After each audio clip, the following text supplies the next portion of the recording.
আমাকে এইভাবে টর্চার করছে, দড়ি দিয়ে ঝুলে দিচ্ছে তাকে। আপনারা কেউ কোনোদিন স্বপ্নে ভাবছেন?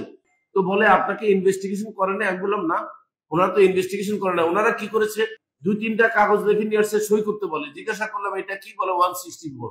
বলে এটা হচ্ছে আপনি সাক্ষ্য দিচ্ছেন যে আপনি অপরাধ করছেন। হকি স্টিক ভেঙে গেল, এত পিটান পিটাইলো দুদক। কালো কাপড় দিয়ে আমার চোখ বাঁধলো, পিছনে আমার গামছা দিয়ে হাত বেঁধে ফেললো। 5 জন এটার সাথে জড়িত এবং এই 5 জন এখন এলপিআর চলে গেছে। এদেরকে যদি আপনারা জিজ্ঞাসাবাদ করেন, ক্রস জিজ্ঞাসাবাদ করেন যে আপনারা যে সমবায় সমিতি আইনের অপরাধ দেখিয়ে মানি লন্ডারিং আইনে ঢুকালেন, কিসের ভিত্তিতে ঢুকালেন? জজ সাহেব নিজেই বলতেছে, আমার মনে আছে প্রথম 2012 সালের মে মাসের 12 তারিখে আমার বিরুদ্ধে প্রথম মামলার রায় হয়। রায়ের 1 মাস আগে যখন আমি আমার সাফাই সাক্ষী দিলাম, যেটাকে বলা হয় 342, জজ সাহেব সব শুনলো কেয়ারফুলি, শুনে উনি বুঝতে পারলো যে এই মামলাটা সাজানো। তখন উনি দুদকের উকিলকে ডাকলেন, দুদকের পিপি কেও ডাকলেন, ডাকে বললেন যে লার্নেড, এই যে আপনারা এই আসামির বিরুদ্ধে যে অভিযোগ এনেছেন, কাগজে পত্র কিন্তু প্রমাণ করতে পারেন নাই আপনারা যে উনি মানি লন্ডারিং করেছে।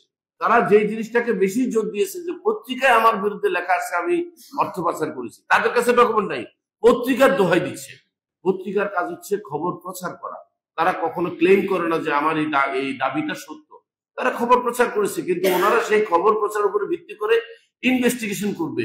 তো বলে আপনাকে ইনভেস্টিগেশন করে না। আমি বললাম না, ওনারা তো ইনভেস্টিগেশন করে না। ওনারা কি করেছে, আমাদেরকে রিমান্ডে নিয়ে কোনো কথাবার্তা নাই, দুই তিনটা কাগজ লেখে নিয়ে আসছে, সই করতে বলে। জিজ্ঞাসা করলাম এটা কি, বলে 164। বলে এটা হচ্ছে আপনি সাক্ষ্য দিচ্ছেন যে আপনি অপরাধ করছেন। আমি বললাম আমি সাক্ষ্য দেবো কেন, আমি তো অপরাধ করি নাই। বলে না করলে আপনাদের খবর আছে। এরপরে ধরে কি করলো, প্রথমে আমার সামনে আমার চেয়ারম্যানকে পিটাইলো, বেদম পাল্টান পিটাইলো, হকি স্টিক ভেঙে গেল, এত পিটান পিটাইলো দুদক। ভদ্রলোক একটা শব্দ করে নাই, হোসেন সাহেব চুপ ছিল এতগুলা বাড়ি খেয়ে। আমার চোখে কিন্তু পট্টি লাগাই দিল, কালো কাপড় দিয়ে আমার চোখ বাঁধলো, পিছনে আমার গামছা দিয়ে হাত বেঁধে ফেললো। আমাকে মারবে এর পরে। কেন আমরা কেন 164 সই করছি না? কারণ তাদের কোনো ইনভেস্টিগেশনের দরকার নাই, তাদের দরকার 2টা মামলা। এই সমস্ত ঘটনা কিন্তু সেদিন আমি মনে মনে প্রতিজ্ঞা করেছিলাম যে একদিন হইলে আমি গণমাধ্যমের সামনে আসবো এবং সেদিন তোমাদের এই দুর্নীতি আমি প্রকাশ করে দেবো।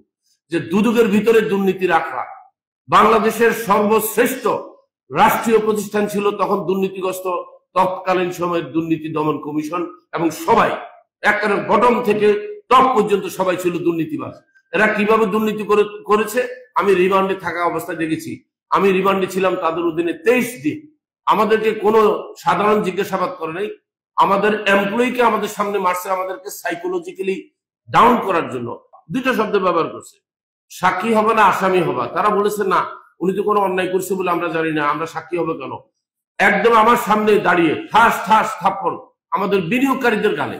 আপনারা মামলাটা পর্যবেক্ষণ করেন, 219 জন সাক্ষীর মধ্যে একজন বিনিয়োগকারী নাই। আমি এক পর্যায়ে জিজ্ঞাসা করেছি যে আপনারা এই 219 জন সাক্ষী কেন বানাইছেন? এরা তো কেউ সাক্ষী না, 219 কেন, এত কেন? বলে আমাদের তো প্ল্যান ছিল 300 সাক্ষী বানাবো। ফলে সাক্ষ্য নিতে নিতে মামলা যেন লম্বা হয়। আমি যে সাজা খেটে ফেলেছি রায় হওয়ার আগে, এটা কোনো দুর্ঘটনা নয়, ইট ওয়াজ এ প্ল্যান। আমাকে তখন অফার দেওয়া হলো, ঠিক আছে আসেন একটা কম্প্রোমাইজ করি আপনার সাথে। কিভাবে সম্ভব, আমি তো আপনাদের কাছে এখন রিমান্ডে আছি। বলে আপনাকে আমরা এয়ারপোর্টে নামাই দিয়ে আসবো, আপনার বউ বাচ্চাকে এয়ারপোর্টে আসতে বলেন, কাপড় চোপড় সব দিয়ে আসেন, টিকিট কাটেন, আপনাদেরকে এয়ারপোর্টে নামাই দিয়ে আসবো, সেখান থেকে চলে যাবেন। আমি বললাম তারপরে আগামীকাল গণমাধ্যমের কাছে কি বলবেন? আপনারা কি করবেন আমি জানি। এইভাবে বলেছি আমি, কি করবেন আমি জানি। বলে কি করব? আমি বলছি এখান থেকে আমাকে এয়ারপোর্ট নেওয়ার কথা বলে আমার আগে হ্যান্ডকাপ লাগাবেন পিছনে, চোখে আপনার বাঁধবেন বা চোখ খোলা রাখবেন, আমাকে বলবেন যে ভাগ ভাগ করে যখন আমি হাঁটা শুরু করবো, পিছন থেকে আমার এখানে গুলি করে আমাকে ক্রস ফায়ারে নেবেন এবং বলবেন যে আসামি পালানোর সময় ক্রস ফায়ারে মারা গেছে। সুতরাং আমাকে জেলখানায় দিয়ে আসেন, আমি বিদেশে যাব না, আমি বাংলাদেশে থাকবো। যেখানে টর্চার করা হইতো, গরম পানি ঢালা হইতো, মুখে গামছা দিয়ে বালতিতে করে পানি ঢালি দিত, বিভৎস নির্যাতন করতো তারা, এটা কল্পনা করা যায় না। যারা নির্যাতিত হয়ে বাংলাদেশ থেকে পরবর্তীকালে জামিন পেয়ে পালায় গেছে, এরকম আমি কয়েকজনকে আপনাদের সামনে হাজির করতে পারবো, বা তাদেরকে আমি ভিডিও কনফারেন্সে আনতে পারবো, তারা এখন আমেরিকাতে পলাতক। তাদের মধ্যে একজন হচ্ছে মাসুদ রানা। মাসুদ রানা পরে আমার কাছে বলেছিল যে আমাকে এইভাবে বিভৎস মাইর দিছে এবং আমার এই মুখে গরম পানি দিয়ে আমাকে এইভাবে টর্চার করছে, দড়ি দিয়ে ঝুলে দিছে তাকে। আপনারা কেউ কোনোদিন স্বপ্নে ভাবছেন যে দুদক নির্যাতন করতে জানে? দুদক তো দুর্নীতি দমন করার কথা, তারা কি করে মানুষকে নির্যাতন করে এইভাবে? এই ছিল আমার সংক্ষিপ্ত ইতিহাস। আমি আজও সেই বীভৎস দিনগুলোর কথা ভুলি না।